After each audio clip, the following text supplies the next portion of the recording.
A fan was ejected from Dynamite after a rather bizarre security issue. Plus, WWE want to sign a top AEW star, and we've got some scrapped plans for an official WWE podcast. They get revealed in the wrestling news right now. So this is a fun one.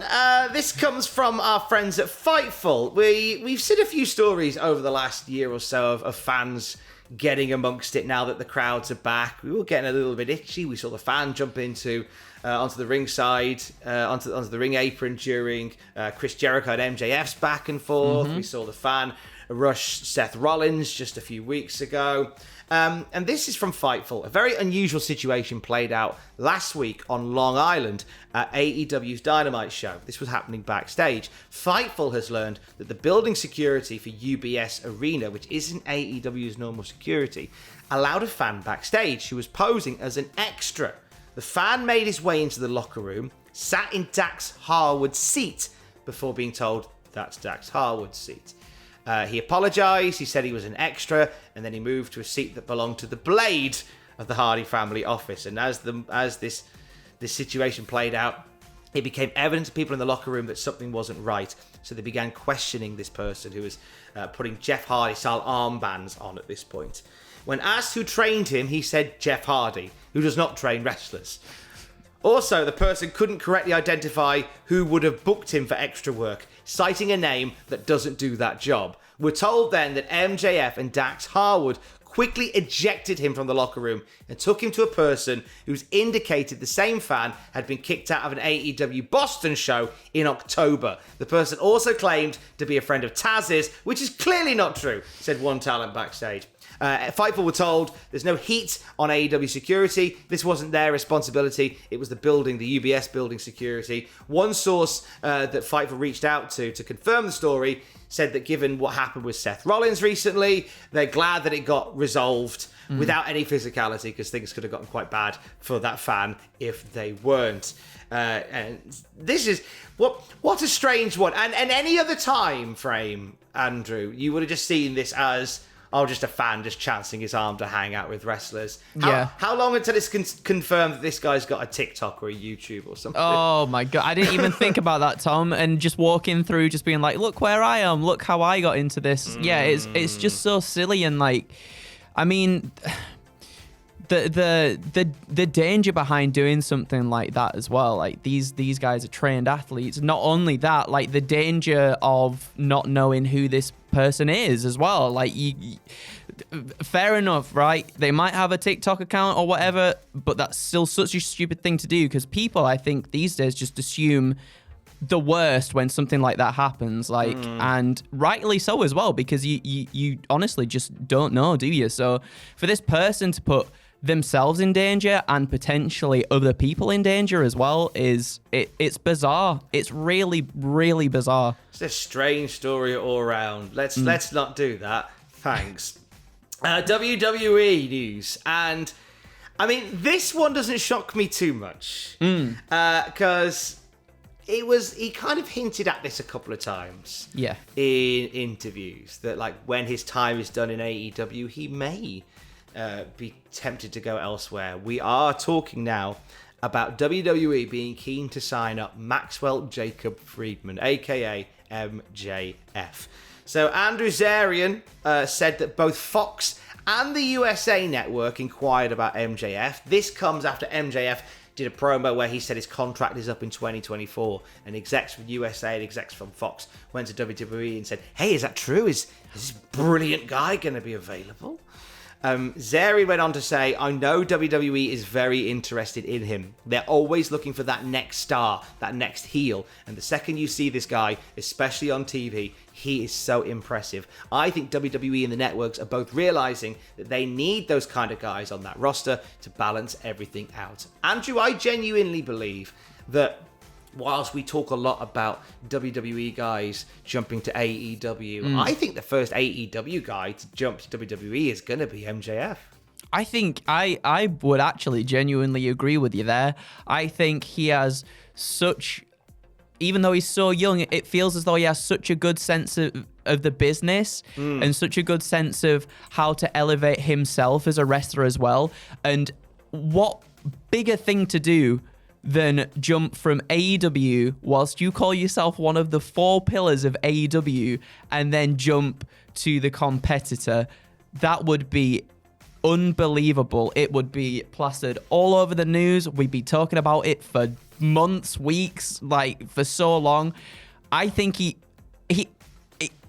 would just be such a smart move on his behalf. And I think he knows that as well at this point. He's such a hot commodity that I think he knows no matter what he does, the people are going to be talking about it for a very long time. And another thing that surprised me is that in what Andrew Zarian said, I think WWE and the networks are both realizing that they need those kinds of guys on the roster too, which is really cool to hear that WWE are kind of thinking, actually, we really do need people like that. One of the things would be for us as fans, we'd worry that perhaps MJF comes over to WWE and he gets watered down so much. But I think if they see the potential in MJF now, I think they would probably, and hopefully, if they're developing into a different era, I guess, that they would just let the wrestlers be themselves a lot more. I think this could be such a huge deal for WWE and MJF as well. I think there'd be a concern of kind of, as you say there, watering down. I know people will see that in a negative way, but WWE sort of historically, if somebody comes in and they've got that outside awareness, they do tend to want to sort of rebuild them in their vision. And I think there'd be a bit of that.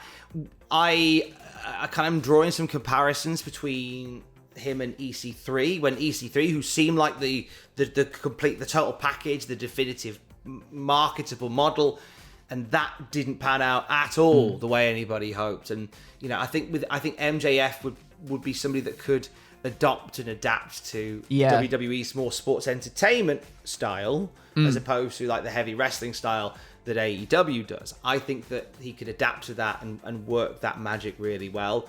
I think he's somebody that would use the benefits of being in WWE, which is that incredible exposure, because they are still like the most popular wrestling promotion on the planet. That's just without a shadow of a doubt.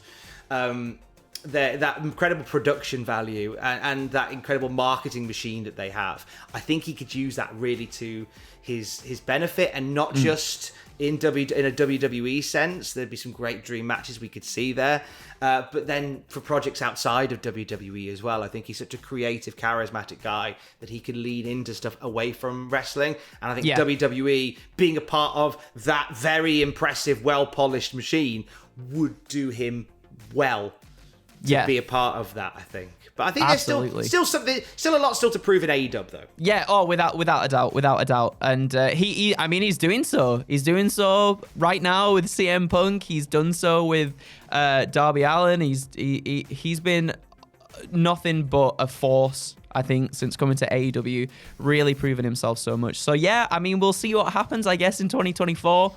But I wouldn't put it past him. I definitely wouldn't put it past him at all.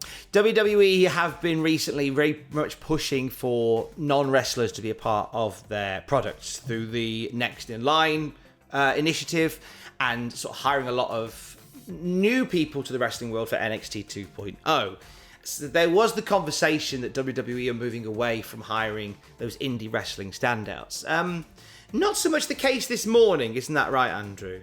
Yeah, so it seems that Tesha Price, who recently had a match on AEW Dark, and she's been on Shine and Shimmer as well, she's changed her Twitter name to Fallon Henley, and her Twitter handle to Fallon Henley WWE. So she wrestled on this week's episode of 205 Live, tagging with Erica Yan against Valentina Feroz and Yulisa Leon as well. So that surprises me. It's a good surprise. She was also, if I remember, she was the all-female. She was the female representative during Joe Gacy's all-inclusive invitational as well. But this is a happy surprise. I was very worried that WWE would stop looking to the indies for potential talent. So I'm really happy that they're still doing that, because I think they can still pull some, whilst they are excellent at building people from the ground up, some of the time, not all of the time, but some of the time, there's still lots to be had from working around the indie circuit as well. So it's good to see. Now, Lamar, let's talk about Johnny Gargano's Twitch a little bit more. We discovered that he loves the Power Rangers. Sam Driver? Is Johnny Gargano Sam Driver? He might very well be. He also watches Nicktoons. Again, it could still be Sam Driver. Sam Driver. And he's pitched... Well, he didn't pitch this. He talked about a scrapped pilot that he and Adam Cole did for an official WWE podcast. Tell us about it, Andrew. So, Gargano on his Twitch stream said, Adam Cole and I recorded a pilot for an Attitude Era podcast under the WWE banner. We recorded a pilot and it was with a couple of guests, Malcolm Bivens and Dakota Kai. There is a podcast somewhere out there that has been recorded with us four talking about the Attitude Era. Obviously, it didn't happen. I think due to the transition from the network to Peacock, it was a podcast where you could watch along with episodes from the Attitude Era. It was very fun. Who knows? Maybe one day. And they're just stealing your idea, Thomas. I didn't want to... Disgusting behaviour. I didn't want to make too big a deal about it, but Johnny Gargano, if you think for a second about doing a classic Raw or SmackDown review, I will find you. And I'm sorry, Johnny Gargano, Adam Cole, they get the hits, they do the numbers, but would they bring you offbeat sketches about Kane being in a sitcom?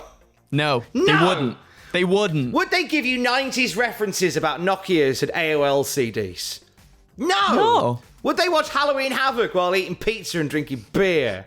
No. Well, I mean, they might. No. They might. I was going to say maybe. No. Maybe that last one. They might possibly do. I bet you their impressions of Mulligan and O'Hare from Reeves and Mortimer are rubbish.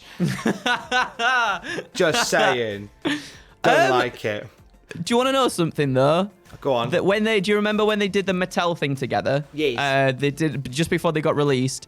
Chemistry, their on-screen chemistry when it came to just riffing off each other was so good, and a podcast with those two would have been phenomenal to see, and it would have been nice to see their perspective as well on that era, because that is very much an era where they will have grown up with that, and that will have influenced those guys a lot, and that would have been awesome. That would have been really, really awesome to see their takes and what they enjoyed, what they didn't enjoy from that era, what they took from that sort of stuff.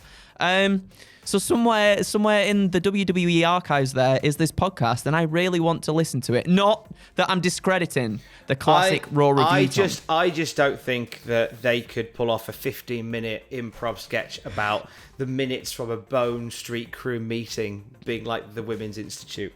I'm just saying. Just putting that out there. Just putting that out there. You do you, though, hun. You do you. Classic Nitro review on the podcast feed later today. It's the last one of 2021. We recorded it before all this happened again. So it's a nice little past echo of me and Sam Driver sat near each other. Remember when we could do that? It's great. It's on the podcast feed and the Patreon a little later on today. And until then, more news as we get it at cultaholic.com. Keys! Love you. Bye.